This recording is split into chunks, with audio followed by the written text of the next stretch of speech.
and welcome back to Purple Collar Life. In today's video, we're taking this log splitter on the road, traveling to the logs rather than hauling the logs to the splitter.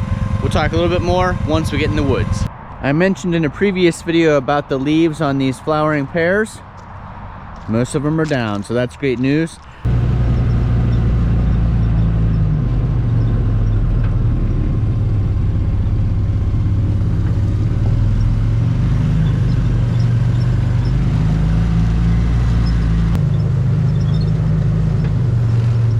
Well, we came out here just in time for the rain to start, wouldn't you know it. It's only about 2 o'clock in the afternoon on a Sunday, and I thought I had a couple more hours to work. Maybe it'll be a little bit shorter because, as we know, when it rains, it gets darker faster. So behind me, you can see I've got the split fire. I've got the 4-way wedge on it. In the last video we used the split fire for, we didn't get a great test of the new 4-way wedge because I had to switch to the 2-way wedge for the big maple rounds with all those knots in them. This oak will be a better test for that 4-way wedge because it should be able to go right through them and make us more pieces and less passes. Now, the nice thing about the split fire is it is very mobile. As you saw, I towed it with the Polaris Ranger. We're out here in the woods. I didn't have to, and some of you commented on this in a previous video. I didn't have to load the logs, take them back to the house, unload them. It's more handling. But there are some dangers with bringing the split fire here into the woods. As you know, we've got a lot of crabapple trees, a lot of thorns on the ground.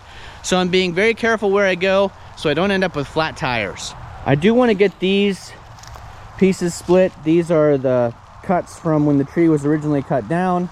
And then down there in the woods a little ways, I think I have 5 or 6 more rounds to carry out.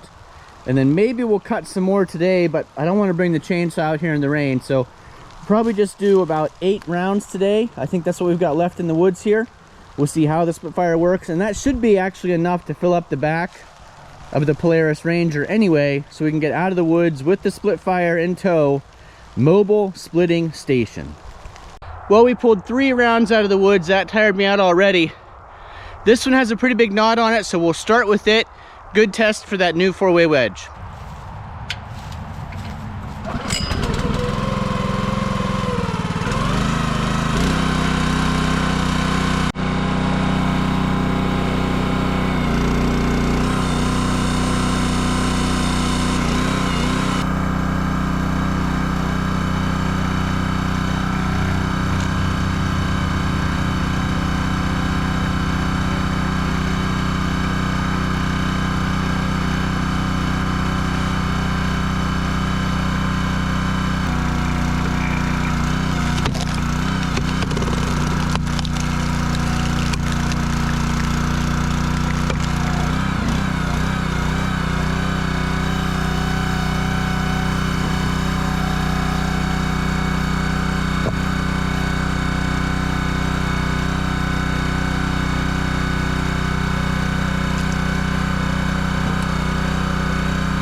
I am early on in the ownership of this 3465, and one of the main reasons I wanted the upgrade was because of the 4-way wedge. The other main reason was because of the bed height, which I love. The 4-way wedge though, I don't know, I'm gonna have to keep using this. Some of you have commented maybe it takes longer. It definitely takes longer for me because I'm used to the 2-way splitting with the 2-way wedge. The 4-way wedge, I have a lot of this. That piece of oak has pushed up on the 4-way wedge against the base plate of the splitter, and it's stuck in there. Now it'll come out when I put another piece behind it, and that is not uncommon of other types of splitters. So if you're looking at a splitter where the ram pushes a log through a wedge, 4-way, 6-way, 8-way, 12-way, it usually takes the next piece to get the firewood all the way through that wedge.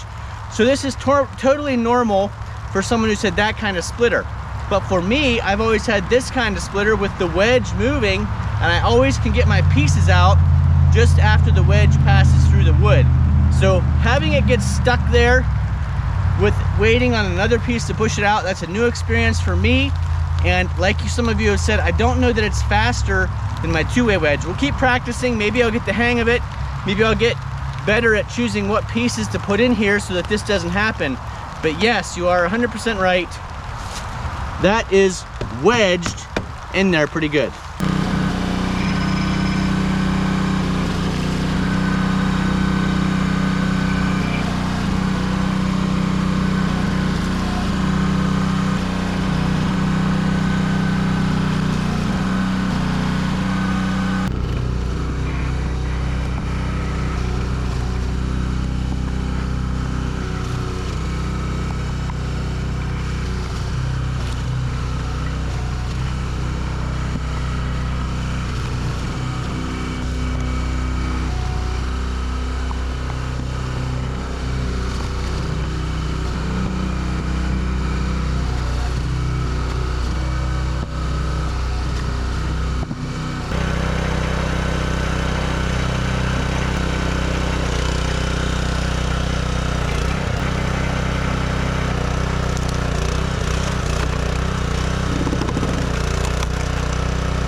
Well, we did get a little bit wet, but that is some really nice oak in the back of the Ranger.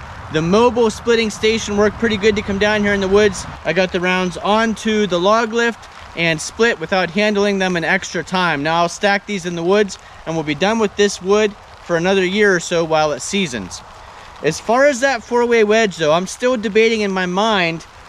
I don't know if it's me learning how to use it or if it's just not the right tool for the type of wood we have. So probably if we had mostly 8 to 12 inch rounds split into 4 pieces all day long, that would be perfect. But that's not always the size we have. You saw these were somewhere between 12 and 14 inch rounds, and the pieces underneath end up being a little bit too wide, so I need to split them again. And then we've got that problem with them binding under the wedge. I'm not exactly sure what the solution for that is. I did find I was getting a little bit better at orienting the piece I was laying down so that that wouldn't happen. I could kind of judge that it wasn't going to push up on the wedge, and that let them come out freely. So you probably saw in the video, there were plenty of instances where I split and was able to get the log out of both sides easily. But there were also some times where I had to use another piece, which, like I said, is not abnormal for someone using a ram pushing through a 4 or a 6-way wedge, but it's abnormal for me with the wedge that moves back and forth. Let's get this thing out of the rain and dried off. Thanks for watching. If you found this video informative and entertaining, we'd appreciate if you give us a big thumbs up down below. Let me know what you think the solution is to that 4-way wedge. Is it just not the right tool for me, or am I using it wrong and not getting the best bang for the buck out of the 4-way split? Thanks for watching. Hopefully we'll see you again the next time.